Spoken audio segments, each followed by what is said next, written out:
Chenonceau. It floats in a timeless trance, suspended between water and sky. Fashioned by the imagination and passion of 7 remarkable women, it is known as the Ladies' Castle. Its story is a stirring drama of French romance, money, and intrigue. Join us for a tour of this majestic treasure of the French Renaissance. Next on Great Castles of Europe.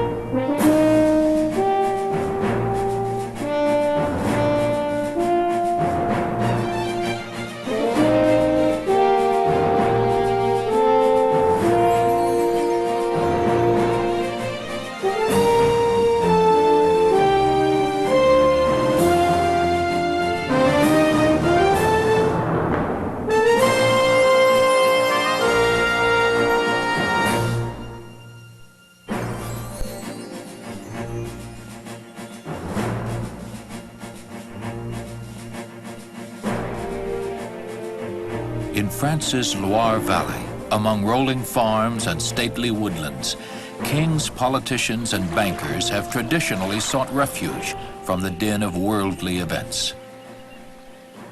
This is Chateau country, the soul of gracious living, set in the heart of France. Here in the province of Touraine, spanning the placid river Cher, is an exquisite miniature of a castle, Chenonceau. It is a charmed product of the Renaissance, a fulfillment of the new desire for light and lightness.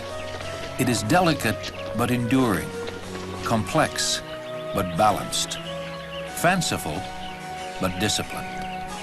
Chenonceau's history is a tableau of 7 personalities, 7 strong and worldly women who embroidered its history with spice and drama.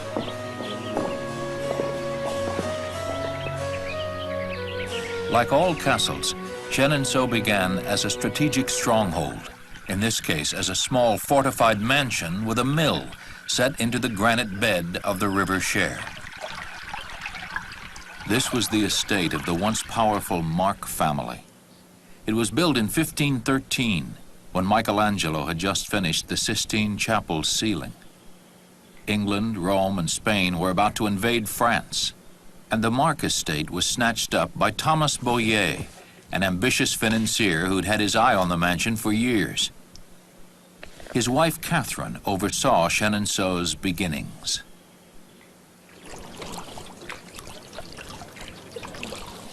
Over the flowing water, on the robust piers and foundation of the stone mill, she built a structure that was part of the land, part of the river.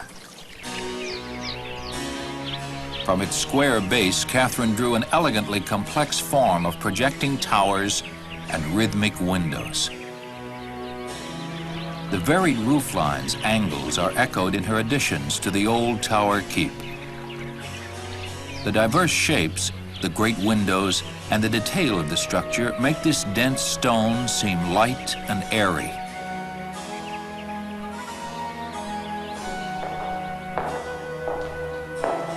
Inside, Madame Boyer extended this sense of airiness and space with a design innovation that was unique to France, a hallway. From this ample passage, separate doors lead to private living quarters. Previously, these rooms would have all adjoined. The detail of the interiors reflects Catherine's breeding as a woman of means and refined tastes. Her husband had married well and gave her carte blanche to fulfill her vision of a Renaissance palace. In return, she chose Europe's finest craftsmen to create an estate that would advance his aspirations for the Boyer clan. This is the oldest and finest carved wooden ceiling of the French Renaissance.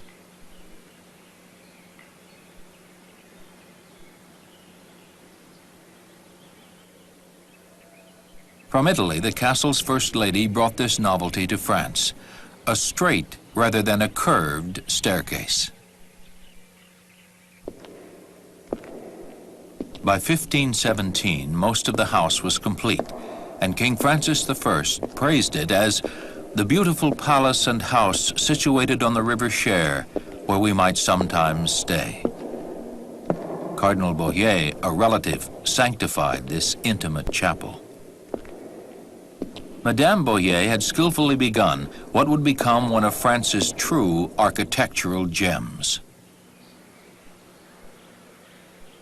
Again and again throughout the castle, her husband engraved his motto, but its meaning, as shown on the Renaissance chimney in the sitting room, could as easily apply to Catherine Boyer. It says, "If the building is finished, it will preserve my memory."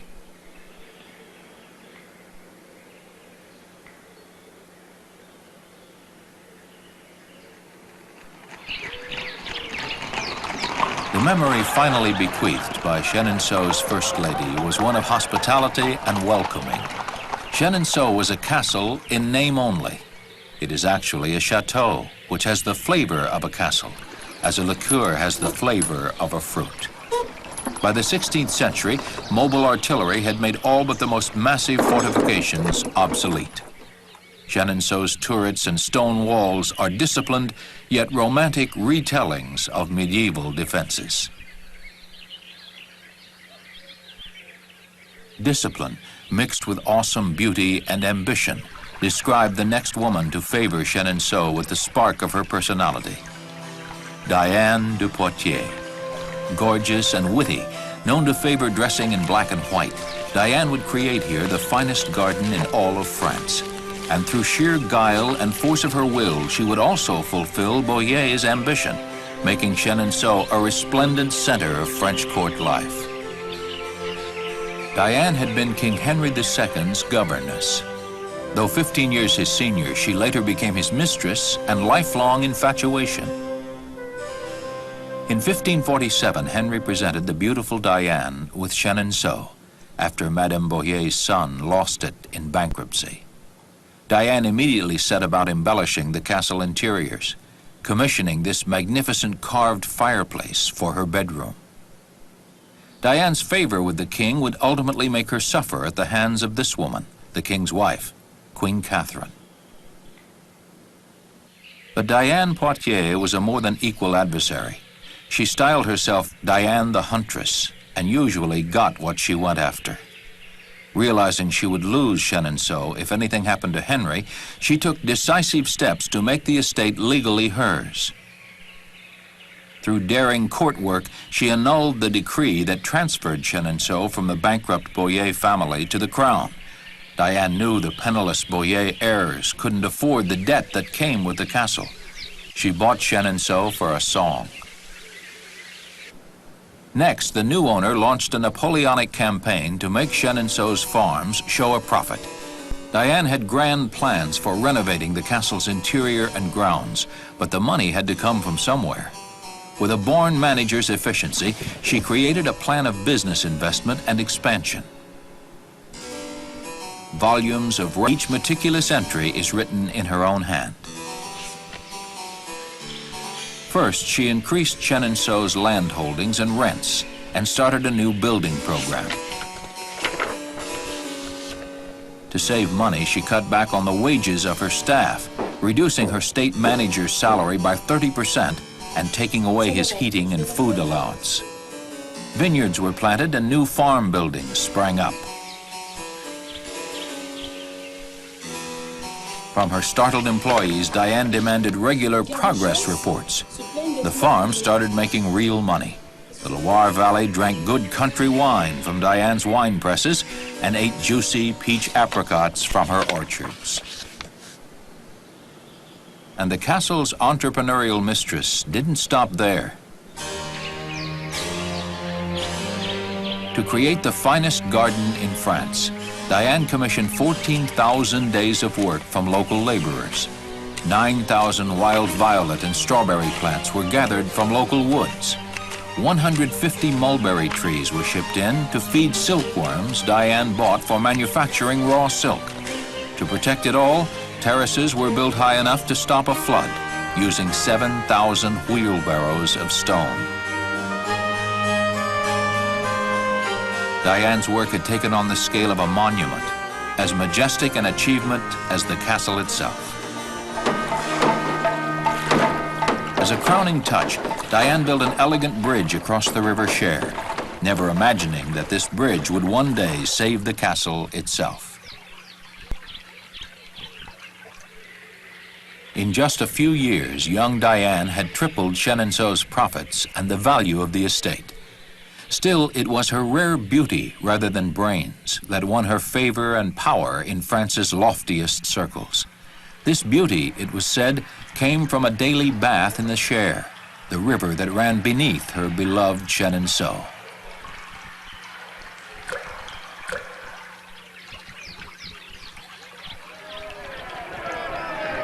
But in the end, Diane lost both her loves.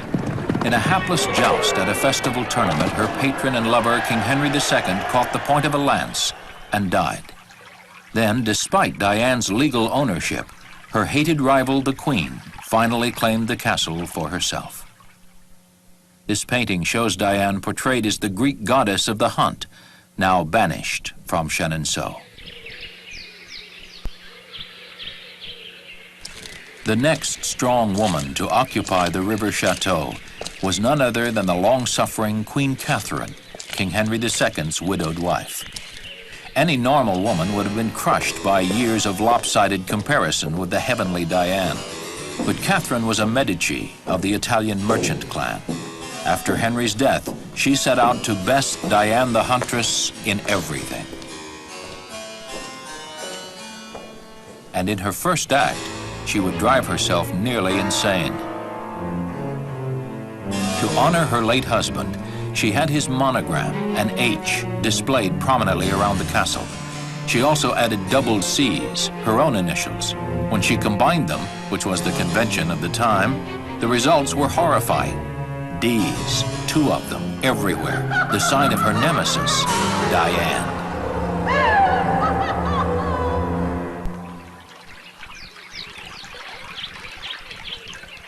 Diane had been a manager, but Catherine was a queen, one with lots of catching up to do. She began her regal building program by enlarging the chateau. First, she built a 2-story gallery on top of the bridge created by Diane. This would be the grand reception hall her rival had gone without, and Catherine planned many receptions, for now she could afford them. The estate was turning even greater profits. The vineyards had become famous. Silk was spun right on the estate, creating the sought-after Queen's cloth. In Catherine's time, gay festivities lit up Chenonceau, while bloody conflict darkened Paris. Religious reform smoldered throughout the continent. France was surrounded by enemies. Chenonceau became the Queen's stage for statecraft. Like a business lunch in New York, a ball in Touraine was a forum for serious negotiation and alliance building. Catherine's plans for Chenonceau grew more grandiose, just as her funds started to dwindle. The castle bears the scars of her ambition. To this day, the south end of the gallery is marred by unfinished masonry work. Fortunately, Catherine's greatest plan for Chenonceau never left the drawing board. It was for the best. The castle's charm would have been swallowed in this gaudy expansion. Modest improvements were still possible. To cater the outlandishly lavish celebrations she loved to stage, Catherine enlarged the kitchens. The Queen planted her own more formal garden in her native Italian style, fragrant with lemon and orange trees, cooled by fountains and graced by sculpture. These gardens were the site of Catherine's most extravagant celebration. Many of the court women came dressed as men, and the serving women dressed hardly at all. Catherine loved a party. This infamous event became known as the Festival of the Three Queens. Even for Renaissance France, it was an extravagant affair. Staged as an enormous play, its balls, feasts, and masquerades went on for 5 full days. The nights shimmered with thousands of candles, glittered with jewels and brocade, sang with violins. The king appeared as a queen in sparkling drag, accompanied by his favorite boys, known as the cuties.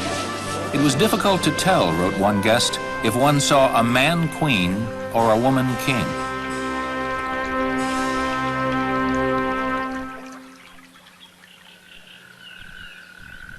In 1584, the celebrations came to an end.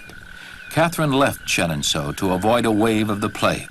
She died in the cold beginning of 1589 at Blois, willing the chateau and its estate to her daughter-in-law, Louise of Lorraine, France's new queen. Instead of parties, the castle's next mistress would deck the castle in mourning. In the summer of that year, King Henry III was mortally wounded by an assassin. In his last letter to Louise, he asked her to wait for him at Chenonceau. She did. For 15 years, Louise threw herself into a mourning every bit as theatrical as Catherine's galas, dressed always in the royal mourning costume of white. The castle on the Cher fell quiet, languishing in silence as a virtual tomb.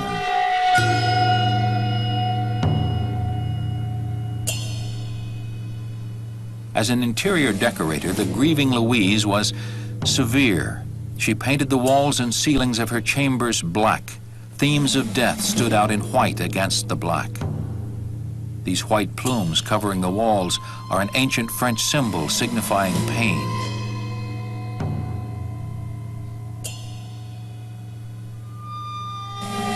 Elsewhere, tears of grief compete with gravediggers, pickaxes, and spades, as well as scratching thorns.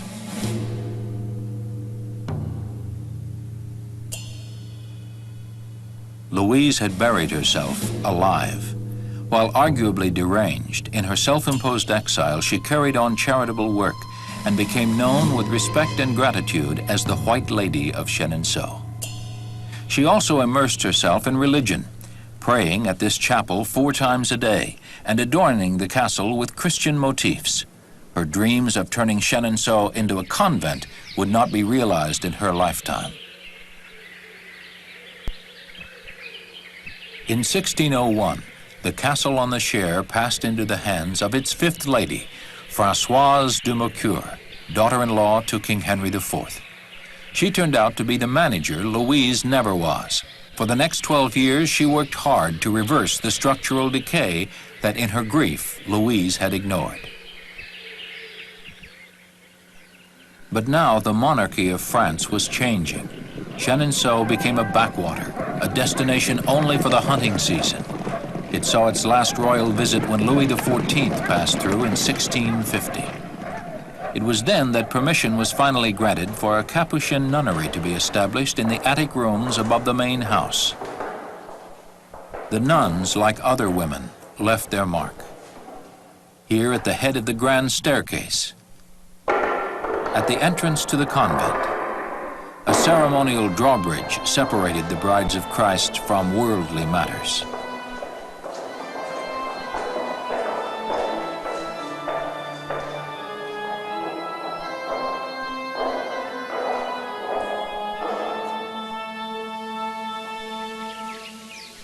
The next mistress of Chenonceau was considerably more lively.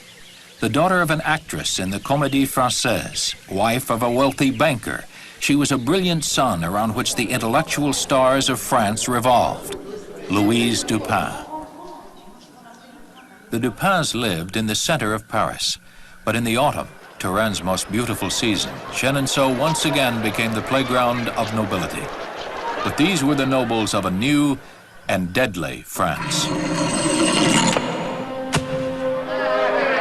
To escape the terror in 1782, Louise Dupin left Paris to live at Chenonceau year-round. It may have saved her life. The French Revolution reached out for her. As a wealthy bourgeois, she was denounced by the Revolutionary Committee. Chenonceau, as a symbol of royal excess, was ordered burned. But the people of Touraine blocked the way. Madame Dupin had been kind, even letting them cross Chenonceau's bridge through the ornate gallery. Her life was spared. The bridge also saved the chateau itself. You cannot burn Chenonceau, the local Monsignor argued. It is the only bridge across the Cher for miles. A few fleurs-de-lis were knocked off, some paintings, and a few pieces of royal furniture were burned in the revolutionary bonfire, but the graceful composition of stone and spirit lived on. In 1799, after the terror, and in the glorious autumn of Touraine, Madame Dupin died at 93 and was buried, according to her wishes, in the woods of Chenonceau. In the 19th century, about the time of the American Civil War, her heirs sold Chenonceau to another wealthy woman, Madame Pelouse. Like 6 women before her, she succumbed to the estate's charm and dedicated herself to a massive restoration campaign, rebuilding, repairing, and replacing. These caryatids, sculptural columns flanking the grand entrance, were moved from the front to the gardens. The bulk of Madame Pelouse's work was dedicated to similar tasks, undoing the ostentatious building and alterations ordered by the chateau's third owner, Catherine de' Medici. But by now the castle badly needed basic structural repair.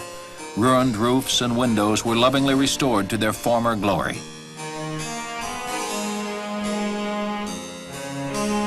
Madame Pelouse stripped the interior of the clutter that had accumulated in the intervening years.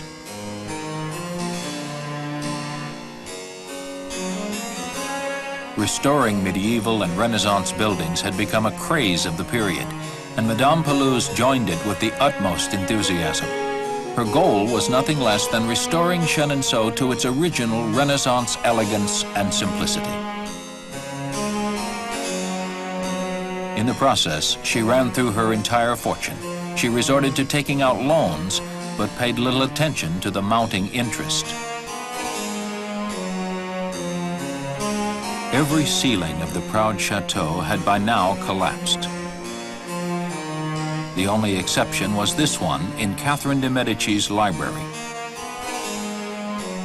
Even today, it bears the original paintwork from the era of that imperious lady.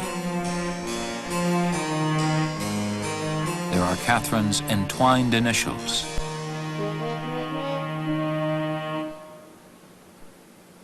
In between restoration projects, Madame Pelouse briefly revived Chenonceau's festive past. On one of those occasions, to evoke true Renaissance spirit, Italian gondoliers punted along the River Cher. But by then, the estate looked considerably better than Madame Pelouse's bank accounts. Creditors paid their respects at the castle. In 1888, the French Land Bank took possession from the last of Chenonceau's grand ladies. Today, the majestic Chenonceau is once again self-supporting. Once more, its gardens are a scene of constant activity, in a style that would make Diane du Potier, their original landscaper, proud. The jewel of the Cher is still in private hands, owned now by the Meunier family, France's famous chocolatiers. Tourism has turned the Grand Chateau into a playground the public, not just princes, can enjoy.